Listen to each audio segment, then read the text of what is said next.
Oh, beautiful. Ooh, beautiful right hand from Anthony Joshua. Hurt him. Oh, another right hand. Another right hand. Oh, shit. He he's laying down. Get up. Oh, he's done. Damn. He hurt Daniel and he's trying to close the show out.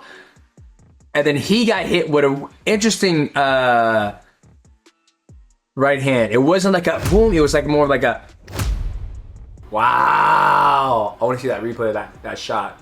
Yeah, he wasn't recovering that. I felt once he got hurt the first time of the fight, it seemed like he was physically not recovered. Like he was physically like sluggish. And then mentally he was there because he was doing all these, not antics, but he was like making gestures like, here you go. You know, I'm here. But you see this time and time when he fights Anthony Joshua, when he fought Andy Ruiz, he got dropped and then Andy jumped on him and finished him. And then when he fought Usyk, he wasn't used to the movement of Usyk. And the first time I fought, he was like, God, this guy keeps on moving. The second time they fought, he was like, oh, okay, this is the rhythm, this is the speed. I have to keep up with this for 12 rounds, and he still couldn't do it. So Anthony hurts with a beautiful right hand, closing the void on him. Left hand from Anthony. Another right hand lands perfectly, lands, and then oh yeah, it was a short one. It was a short one that came through. It got to Anthony before Anthony got his. Woo-hoo-hoo-hoo. Nasty knockout. But boys, that is a game of boxing. That's a game of fighting. Anybody can lose on any given day. Any champion can lose on any given day. All right, guys, what's going on? Just got done watching Anthony Joshua versus Daniel Dubois. Apologies if I butchered that last name. Great fight, great boxing match, very exciting. The key things I would take away from watching this is, one, you see how Daniel was very physical with Anthony Joshua. Like each time they would clinch, he would look at the head position. He would put his head position inside of Anthony Joshua's neck.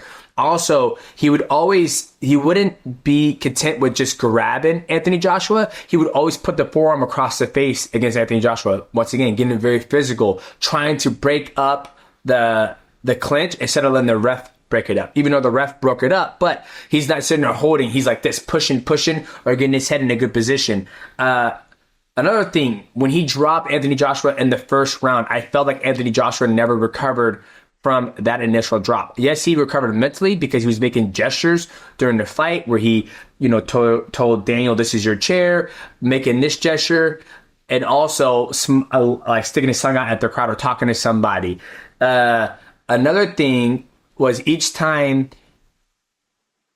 Daniel hurt Anthony Joshua, he was on him like white on rice.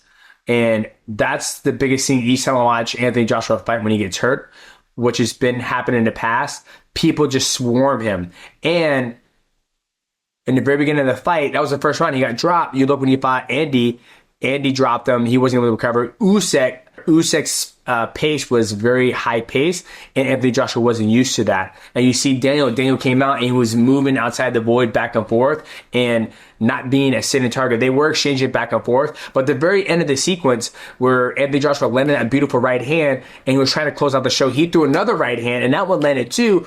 And then Daniel was able to time his right hand and it got to the mark before Anthony Joshua's did. And from the angle we saw it, it was like this, but then you look at a different angle, it was almost like boom, like a short, you locked your shoulder in place and you just dropped your weight into it. But beautiful fight. And I know you guys are all on Twitter and Instagram. Who knows? Maybe I was high when I said Anthony Joshua could beat Francis Ngannou. But when I said that, you saw somebody knock out you saw Anthony Joshua knock out Francis Ngannou. In boxing, where typically Francis Ngannou wins his fights by boxing, and to see how easy Anthony Joshua made it look in boxing, I didn't see why that wouldn't translate over to mixed martial arts. But after watching this, like I said, I don't get it right. I don't get everything right, but I try my best. And mixed martial arts and boxing is such a unpredictable sport. If I knew who was going to win every single fight, I think all of us would be rich